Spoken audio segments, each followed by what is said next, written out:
Ito nga pala yung bubuuin natin na 19.5 na battery para sa mini sounds. Mayroon tayong active balancer at BMS mga master.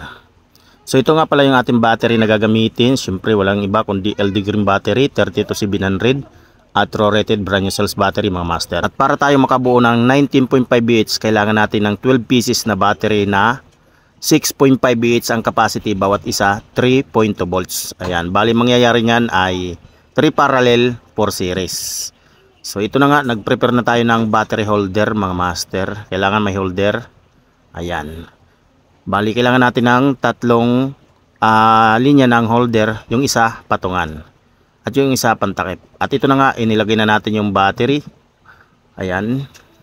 Ganyan po yung ating forma mga master. Pahaba po ang request ng nag-order nito. Ayan. So bali ito ay gagamitin sa kanyang mini sounds ng kanyang tricycle.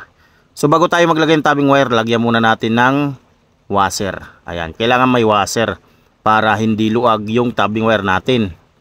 Kasi pagka luwag yung tapping wire natin ay mayroon tendency na magkaroon ng loose connection. Ayan, kailangan talaga mayroon washer para mahigpit.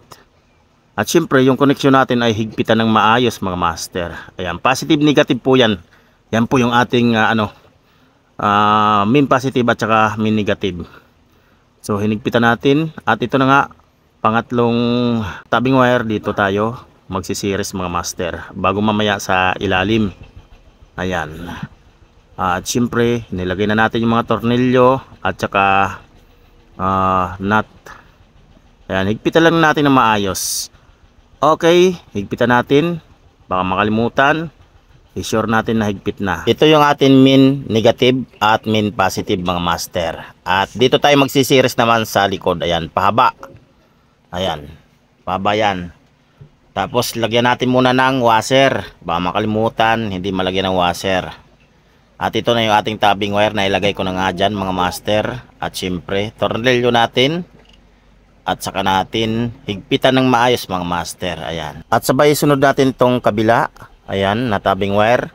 Lagyan natin ng tornilyo at saka nut. Ayan. So bago na lahat mga master, baka pwedeng makahingi naman dyan ng like at pakishare na rin ang video na to. Kung hindi ka pa nakapag-follow, mag-follow ka na rin para updated ka sa mga ganito kong upload na mga video.